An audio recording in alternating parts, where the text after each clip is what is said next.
Hello, it's Judith here. Last week in the last video, I was talking about weight loss. So we're looking at people's New Year's resolutions, the things that they have decided, formally or informally, that they want to achieve this year. And there's another aspect of diet which people often come to me for. So it's not because they need to lose weight or want to lose weight. It is because they want to change their eating habits. So it may simply be that they want a healthier diet and they know what a healthier diet is. They're just struggling with making the change. And it could just be that. It could just be help with the motivation to make the change.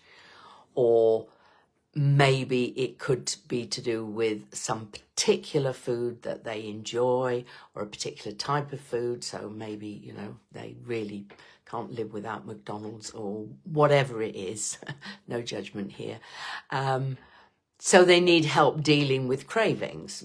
So it's very similar to weight loss in terms of what I do, but the objective is very different, and that is to change their diet to a healthy diet. The other type of diet change that I've worked with is where someone has an aversion to a particular type of food that they know is healthy. So I had one client who just didn't eat vegetables, and I know lots of people who don't eat vegetables. Now, there's enough information out there now to tell us all that we should eat a significant amount of vegetables. I think it's up to about 7, maybe that's age related as well, 7 portions of fruit and vegetables in a day.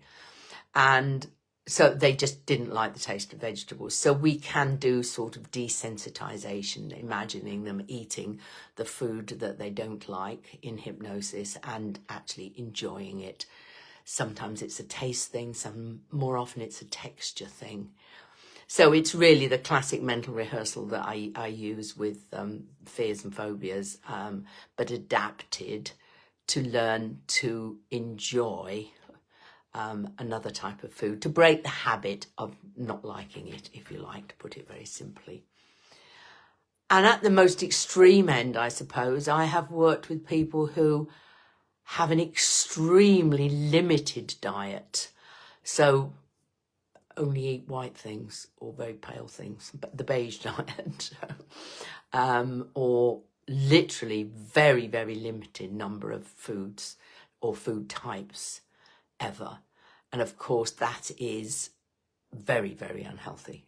I mean, if you're, I can't actually remember what the diet was, but it was definitely white. It involved white bread and, a very limited amount of other things.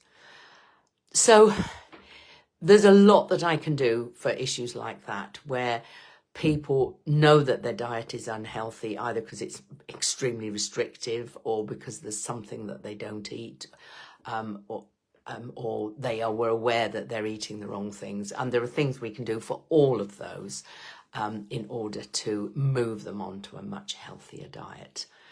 And diet's obviously important for us physically, but it's also important to us mentally and emotionally. I was talking to this morning's client about, the value of the microbiome. Now, I'm not medical or biological. Well, I'm obviously biological myself, but, I don't know any more about biology than GCSE level, but I have learned a lot as part of what I'm doing, and I have learned, and there's more being discovered every day about the importance of our microbiome, the importance of having the right collection of bacteria in our gut.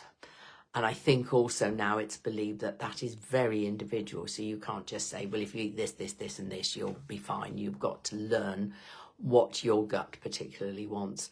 One of the things I am aware of is that by the food we eat, we can change the food we crave. So it's most marked with sugar. So if you eat a lot of sweet things, a lot of sugary things, your microbiome will change. So the bacteria that might be good for you but they don't like sugar are going to die, and the ones that like sugar and probably aren't very good for you or not in large quantities will thrive. And they will also manage to communicate with your brain in order that you crave more sugar. So they're going, feed me, feed me, feed me. And your brain says, yes, we need this bar of chocolate, this biscuit, this whatever it is you crave.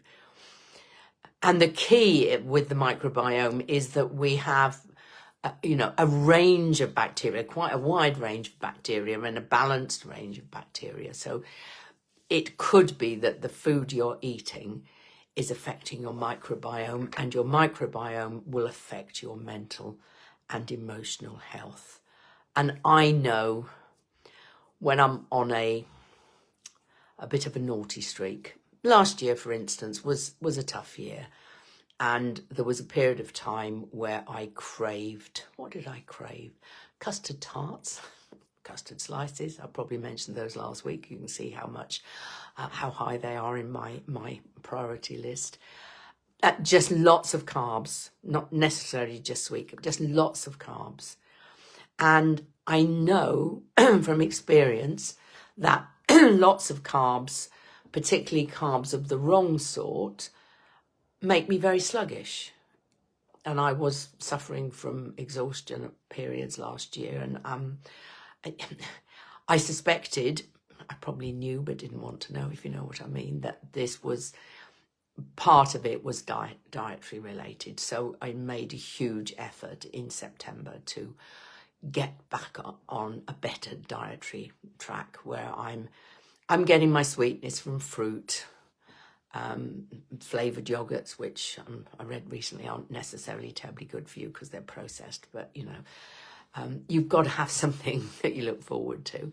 And also, one doesn't have to be an absolute and utter freak about these things and, be very, very rigorous about what you eat, In that time when I've changed my diet to be a more healthy one, and in order to improve my mental and emotional state, I have indulged in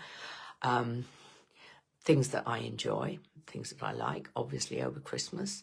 And then recently, the odd drink or two, and an extremely nice chocolate mousse that was more like a Cointreau chocolate mousse, let's put it like that. It was chocolate, but there was an awful lot of Cointreau in it, and it was delicious. So you don't have to be inflexible. Food is not just fuel. It's not just something you take in and manage so that you're physically, mentally, and emotionally fit. It is also enjoyment and fun. So it's a question of being sensible. If your basic diet is healthy, if your basic diet is giving you the right gut bacteria and everything's nicely balanced, you can occasionally have what you want, what you crave, whatever that is, knowing that is just something that's going to happen, and you'll then be back to that basic diet. So you're feeding your body all it needs, adding in a bit extra occasionally just because you enjoy it. And if weight isn't a problem, then that's not really a problem. That's not going to have a major impact. If your weight is a problem, then, you just go back to your healthy diet. Okay, I hope that's been useful. If you or anybody you know is suffering from that, because it's not an obvious thing to go to anybody for help, the fact that you don't like vegetables, or, your diet is very limited, or you're trying to wean yourself off sugar, you wouldn't necessarily, perhaps in all those cases, think that there's anybody around who can help, apart maybe from a nutritionist. They can give you the facts. I can help you with the motivation and the period of time, just as with a smoker, when you may well have cravings for the things that you are trying to avoid or limit. Okay, that's me for this week. I look forward to being back with you next week. And until then, take care of yourself. Bye.